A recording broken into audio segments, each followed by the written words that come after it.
Okay, so today I'm going to talk about this concept of resolve or willpower, what we could call in common parlance. And does it play a role? Does it play a real role when we are talking about political power? And the short answer to that is yes. I'm going to dive into the work of Joshua Kurtzer, who has done a lot of research on resolve and willpower in international politics.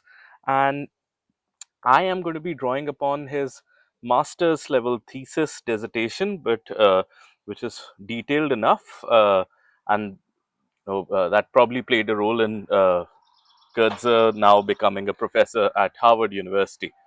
So the idea is, the big question over here is that what is resolve? What do we mean by resolve?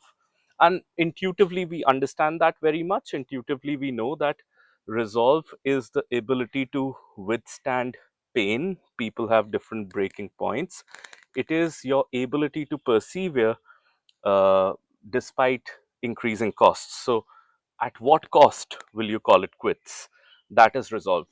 And the big question that arises is that, can resolve determine who or which party is going to win in a particular conflict?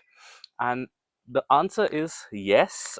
Research and empirical data collected by Kurtzer and many other researchers on willpower has shown that resolve actually does matter. Resolve, in fact, makes up for a lot of uh, material resources that countries might have. So, if typically, the typical old school analysis would be that if there is country A which is high on material resources and country B which is low on material resources, then the distribution of capabilities is such that country A will definitely prevail over country B.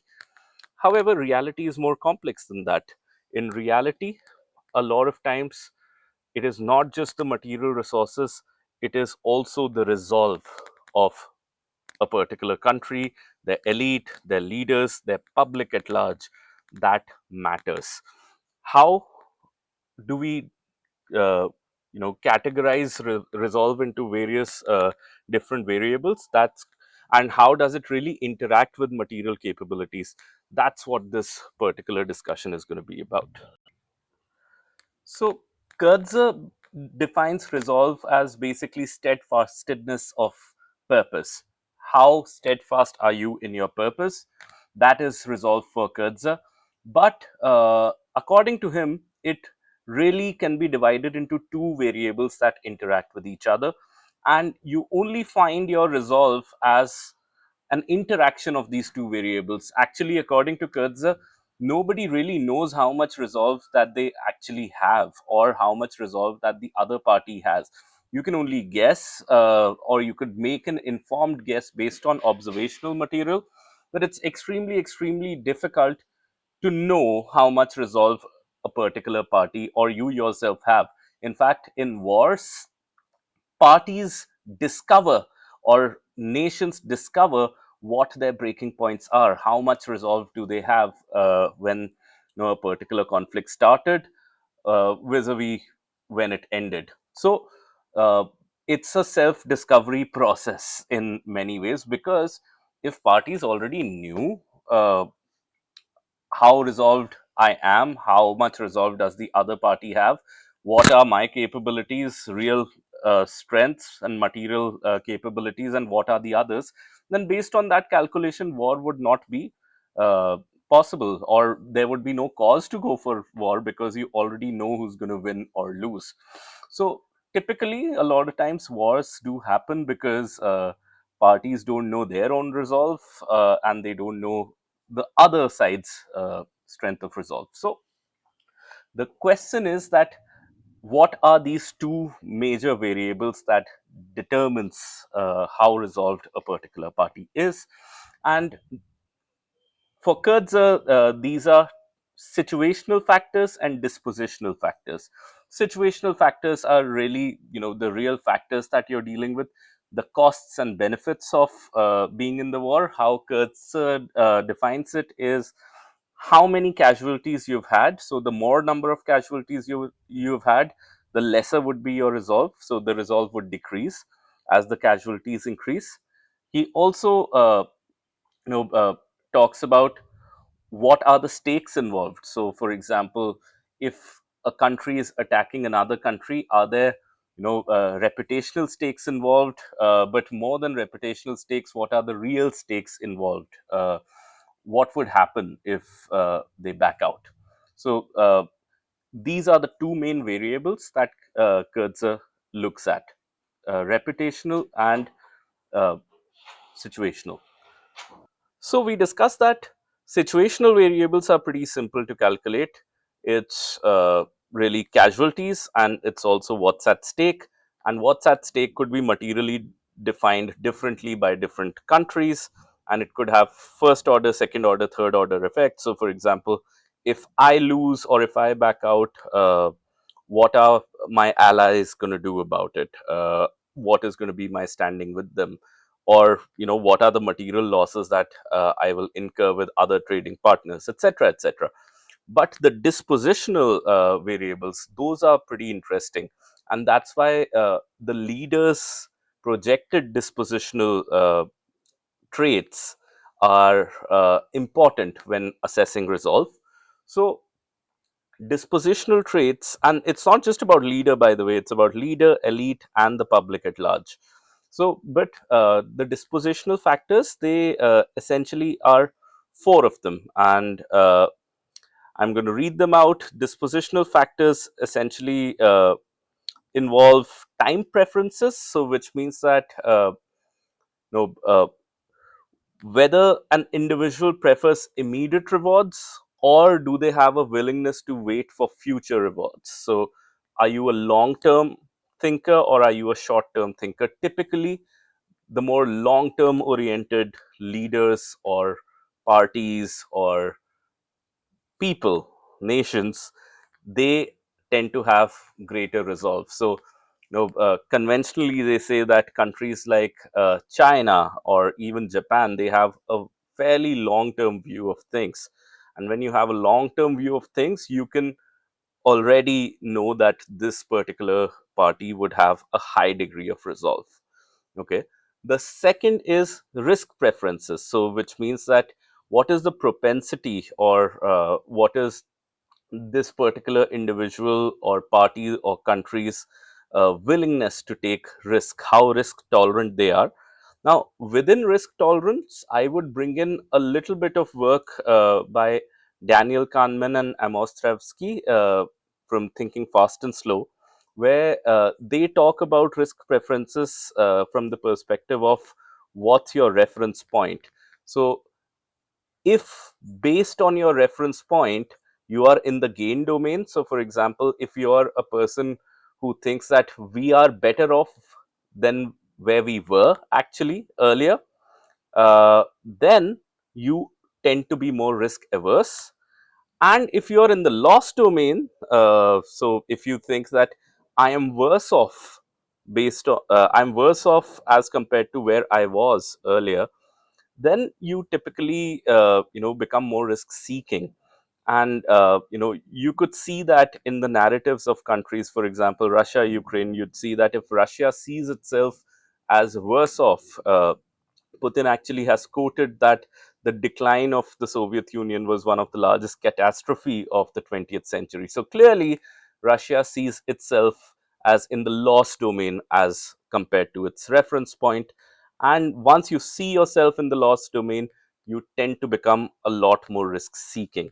Okay, so risk preferences matter. If you're more risk seeking, then you tend to have greater resolve, according to many studies and according to Kurtz's analysis.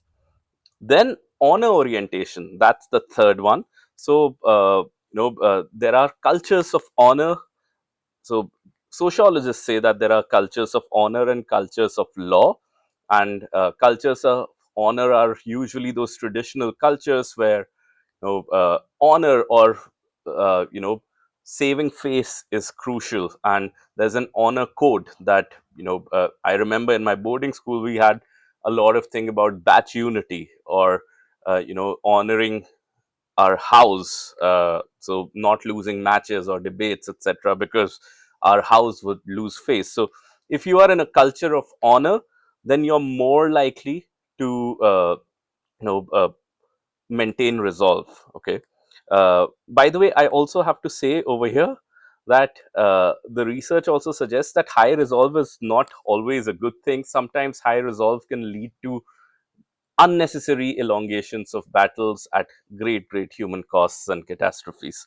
So, having high resolve is not always the best thing, but it definitely has an advantage when you're in a power game. Okay.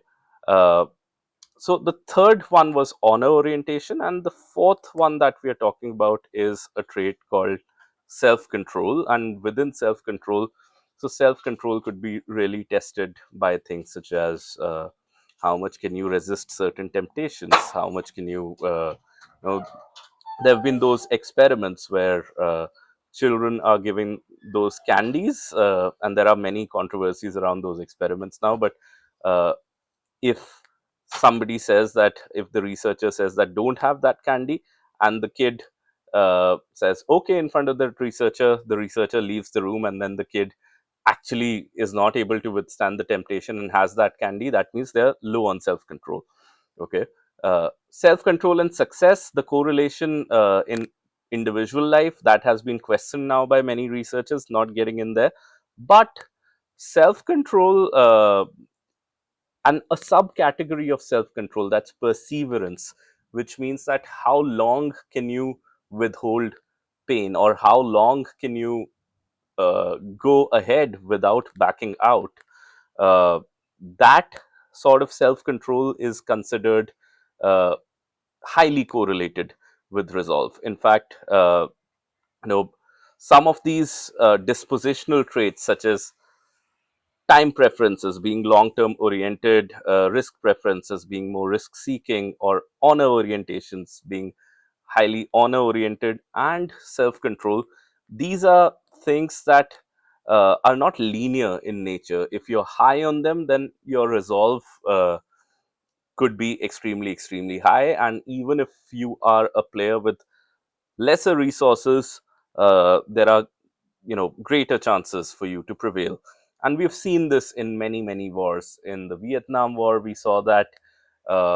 In the Russia Ukraine war, nobody expected that Ukraine would be able to withhold or withstand Russian aggression for so long.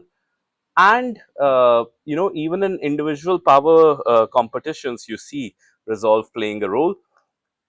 There are researchers that also talk about a balance of resolve. So, what we mean by that is that uh, how does my resolve compare with my adversary's resolve? So, now the new analysis is happening around taking two major factors into consideration. One is the distribution of capabilities, how much resources do I have as opposed to my adversary, and then a balance of resolve. So, how much resolve do I possess? And resolve has situational factors and dispositional factors. So, how am I scoring on those as opposed to my adversary? Now, this has some policy implications as well, which means that how does a government make sure that they have continued public support? Other researchers, they say that typically, and I feel that this is probably you know uh, this could result into real calculation errors, that autocracies are considered as more resolute or having higher resolve than democracies. I don't think that in real life it would play out like that, but that's another body of research. But the idea over here is that irrespective of what sort of regime you have, or irrespective of whether you're a government person or you're leading a corporate or any other sports team, uh, what can you do to make sure that your supporters possess as much resolve as you do? Uh, so, number one is, for situational factors, you cannot do too much. You know, uh, costs and benefits, they are objective factors, and they also dynamically change. So you know sometimes in some phases of a conflict the costs would get higher, in other phases of the conflict the benefits would seem more salient. So with different knowledge conditions on different circumstances, that keeps changing. But the dispositional factors, so typically if you increase the honor orientation of your supporters, or if you diminish the importance of stakes involved, or actually you increase the importance of stakes involved, that what if you back out, there's a lot of at stake. If that's the sort of perception that you create, you would increase resolve. If you uh, talk a lot about perseverance and self control and how those are desirable traits, you would expect resolve to go up. And if you keep the focus on time preferences being long term, so if you keep your group being long term focused, and this I think we all know intuitively, but more importantly, if you keep the risk seeking preferences high, so if you give people a sense that how risk takers are the real achievers in life and things like that, people are likely to be a lot more resolved. Again, no, there is a dark side of resolve. The dark side is that sometimes resolve could lead into unnecessary extension of conflict. But the positive side of resolve is that even if you have lower capabilities, resolve can actually play an important factor in the power equation. I'm going to stop here, and we're going to come back with more interesting stuff about power and politics in our other videos.